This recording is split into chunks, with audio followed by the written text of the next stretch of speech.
வணக்கம் நேயர்களே. இது ஷர்மிளா டாக்கீஸ். நான் உங்கள் டாக்டர் ஷர்மிளா. கிட்டத்தட்ட 15 நாளா பாத்தீங்கன்னா, தமிழ்நாடு அரசியல்ல ஒரே விஜய் புராணமாக இருக்கு. விஜய்யுடைய கரூர் பயணம் தான் ஒரு பெரிய பரபரப்பை ஏற்படுத்திட்டு இருக்கு.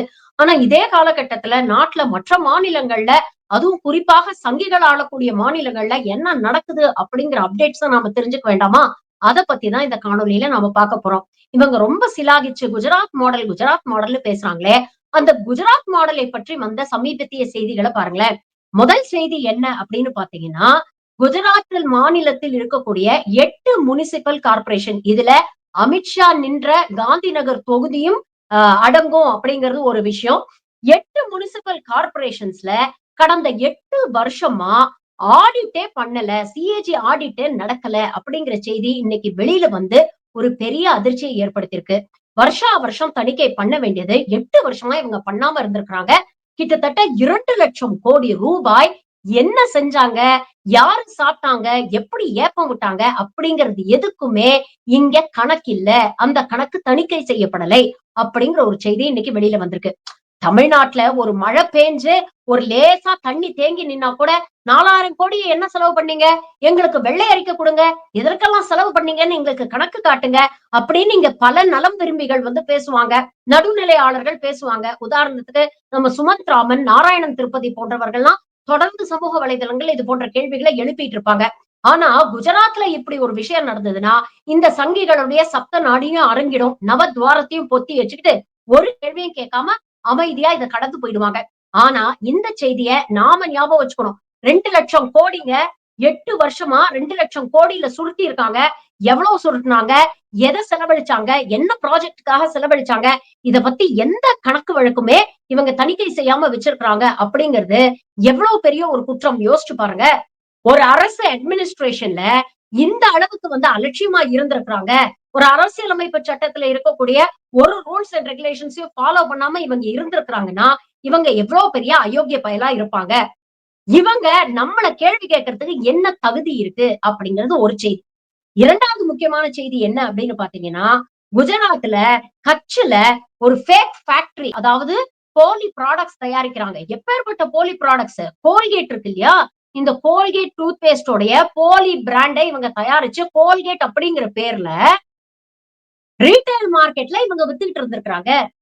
இதுதான் முதல் முறையா அப்படின்னு பார்த்தீங்கன்னா, இல்ல. இதே மாதிரி fake Eno, fake Maggi, fake Gold Flakes cigarettes வரைக்கும் எல்லா பிராண்டுக்கும் போலி தயாரிச்சு மார்க்கெட்ல இதுதான் ஒரிஜினல் அப்படின்னு சொல்லி வித்திருக்காங்க.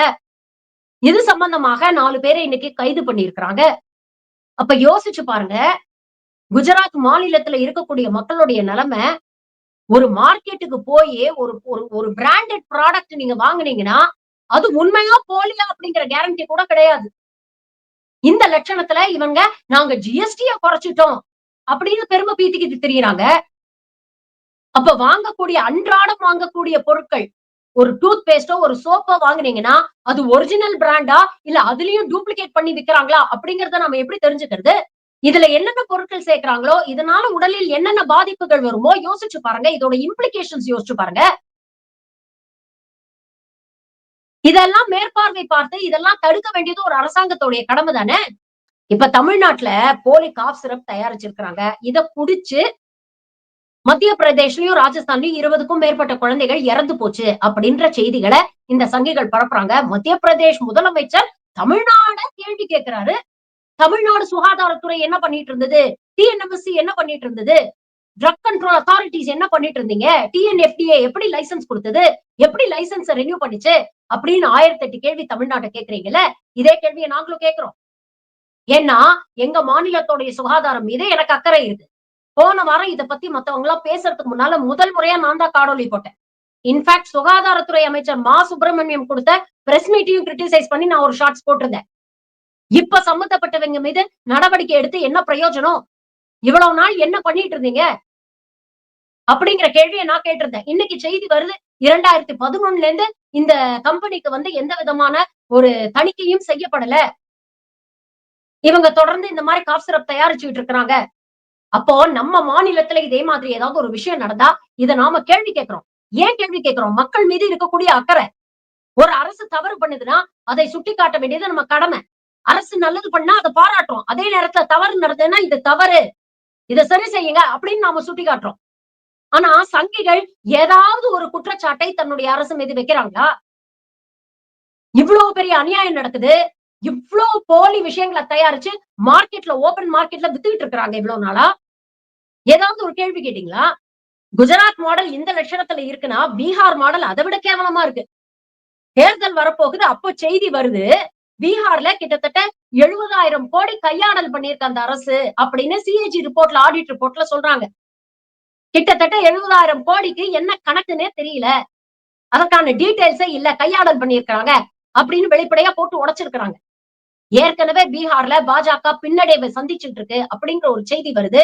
இதனால என்ன ஆயிருக்கு அப்படின்னு பாத்தீங்கன்னா, இந்த சங்கி கூட்டங்கள் நடந்த விஷயத்தோட சீரியஸ்னஸே தெரியாம, சிஜேஐ கவாய் அவர்களை விமர்சிக்க போயி, இன்னைக்கு எந்த பட்டியலின சமூகத்துடைய ஓட்ட நம்பி பாஜக இருக்குதோ, எதற்காக மோடியும், அமித்ஷாவும் அம்பேத்கரை தூக்கி பிடிச்சு போலி நாடகம் ஆடினாங்களோ, இன்னைக்கு அதே பட்டியலின சமூக மக்களை ரொம்ப தரக்குறைவாக சமூக வலைதளங்கள்ல இந்த சங்கி கூட்டம் விமர்சனம் பண்ணிட்டு இருக்கு. ஒட்டுமொத்த தலித் சமூகத்துடைய கோபமும் இப்ப பிஜேபி பக்கம் திரும்பி இருக்கு. இதனால பீகார்ல இன்னும் பெரிய பின்னடைவை இவங்க சந்திச்சுட்டு இருக்காங்க. இவ்வளவு விஷயங்கள் போட்டு அழுத்தும் பொழுது, வழக்கமான சங்கி ஃபார்முலாவ உள்துறை அமைச்சர் அமித்ஷா பின்பற்றாரு. என்ன பண்றாரு? 2 நாள் முன்னால அவருடைய எக்ஸ் வலைதள பக்கத்துல ஒரு ட்வீட்ட போட்டிருக்கிறாரு. இவங்களுக்கு தெரிஞ்சதெல்லாம் ஏதாவது ஒரு பிரச்சனைன்னு வந்தா ஹிந்து, முஸ்லிம் கலவரத்த தூண்டி விடுறது தானே. அத தூண்டி விடும் வகையில் இவரோட ட்வீட்ட பாருங்க. இந்த census conducted in India after independence, அதாவது 1951ல இருந்து 2011 வரைக்கும் நடத்தப்பட்ட சென்சஸ்ல எப்படி இந்துக்களுடைய மக்கள் தொகை குறைஞ்சுகிட்டு இருக்கு, ஆனா இஸ்லாமியர்களுடைய மக்கள் தொகை அதிகரிச்சுட்டு இருக்கு அப்படிங்கறத விரிவா போடுறாரு. அதாவது 1951ல ஹிந்துஸ் 84.1% இருந்தாங்க, முஸ்லிம்ஸ் 9.8% தான் இருந்தாங்க. ஆனா 2011ல பாருங்க ஹிந்துக்கள் 79% குறைஞ்சிட்டாங்க. ஆனா இஸ்லாமியர்கள் 14.2% அதிகரிச்சுட்டாங்க.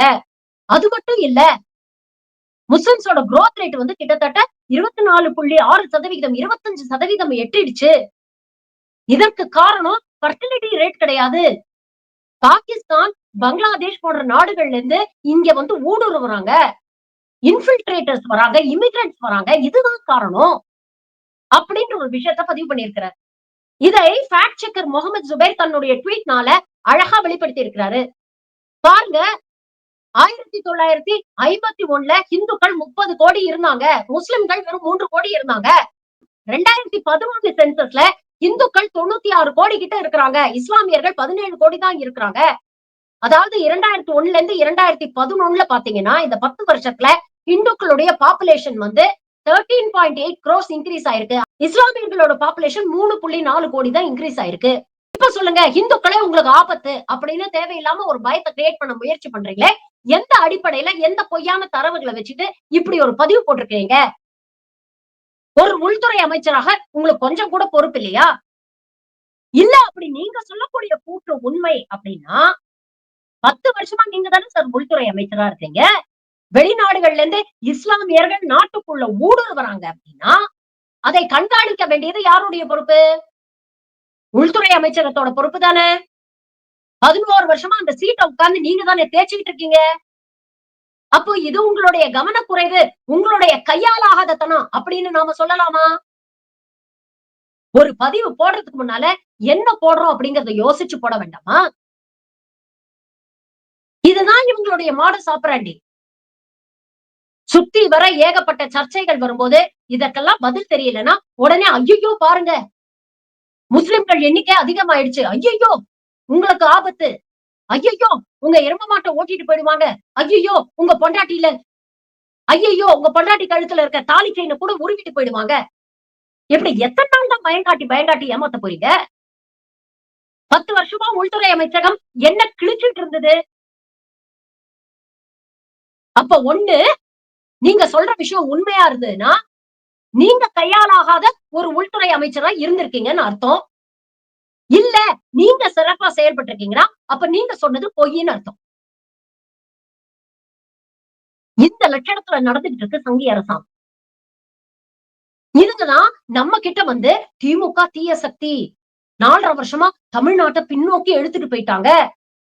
ஓடாத தேரா கீழ ஆப்பு வச்சு தமிழ்நாட்டு தேர நிறுத்திட்டாரு முதலமைச்சர். அப்படின்னு வெட்டி அரசியல் பேசிட்டு இருக்காங்க. இதெல்லாம் ஒரு பக்கம் நடந்துகிட்டு இருக்கும் பொழுதுதான், இன்னொரு பக்கம் பாத்தீங்கன்னா, கல்வியில் சிறந்த தமிழ்நாடா இருக்கு. இந்தியாவிலே அதிக வேலை வாய்ப்புகள உருவாக்கி குடுக்கக்கூடிய மாநிலமா நாம இருக்கோம்.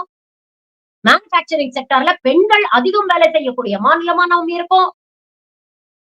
பெண்கள் அதிகம் வேலை செய்ய விரும்பும் மாநிலங்கள்ல நாம 4வது இடத்துல இருக்கோம். இவ்வளவும் ஒரு அரசாங்கத்தால மட்டும் சாதிக்க முடியுமா? மக்களுடைய துணையும் இருக்கிறதுனால தான் ஒரு அரசாங்கத்தால சாதிக்க முடியுது. இங்க இருக்கக்கூடிய மக்கள் இது போன்ற போலி செய்திகளுக்கு மயங்கிடாம, கொஞ்சம் பகுத்தறிவோட சிந்தனை பண்ணி, யாரு நமக்கு நல்லது செய்வா?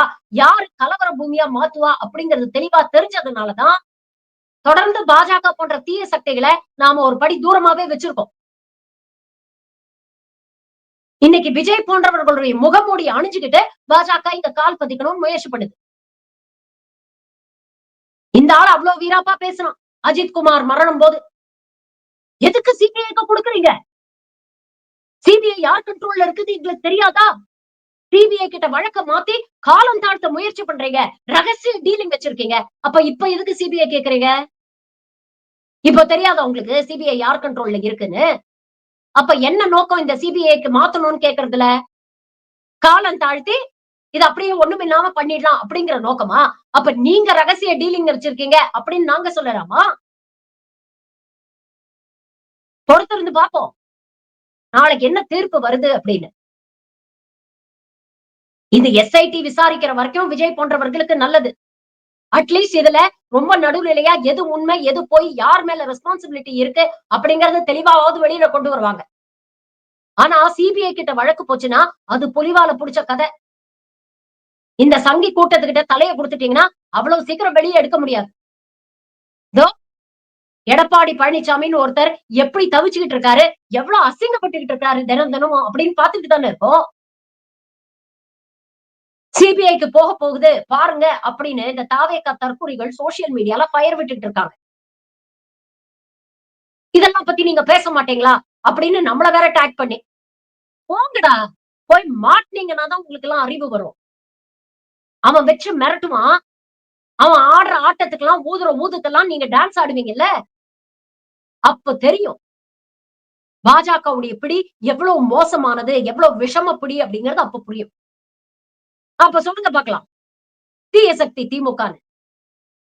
பாசிசம், பாயாசம்னு பஞ்ச் டயலாக் பேசுனீங்கல்ல. பாசிசம்னா என்ன அப்படிங்கிறது இனிமேல் தான் உங்களுக்கு எல்லாம் புரிய போகுது. இந்த லட்சணத்துல குஜராத் மாடல்னு ஒண்ணு நடத்திக்கிட்டு, இதுங்க தான் வெட்கமே இல்லாம நம்மள கேள்வி கேக்குதுங்க. நமக்கு அட்வைஸ் பண்ணுதுங்க. தெளிவா இருங்க மக்களே. ஒரே ஒரு விஷயம் சொல்லிடுறேன். 2026ல திமுக கூட்டணி ஆட்சி இல்லாம வேற எந்த ஆட்சி வந்தாலும் அது பாஜகவுடைய ஆட்சியா தான் இருக்கும். இங்க இருக்கக்கூடிய அதிமுகவா இருக்கட்டும், தாவேகாவா இருக்கட்டும் எல்லாருமே பாஜகவுடைய முகமூடி தான். தப்பி தவறி கொண்டு வந்து ஆட்சியில உட்கார வச்சிராதீங்க. ஆட்சியில இல்லாத போதே இவ்வளவு ஆட்டம் போடுறவங்க, ஆட்சிக்கு வந்தாங்கன்னா என்ன நடக்கும் அப்படிங்கிறத கொஞ்சம் யோசிச்சு பாருங்க. தமிழ்நாட்ட என்னைக்குமே தலகுனிய விட்டுறாதீங்க.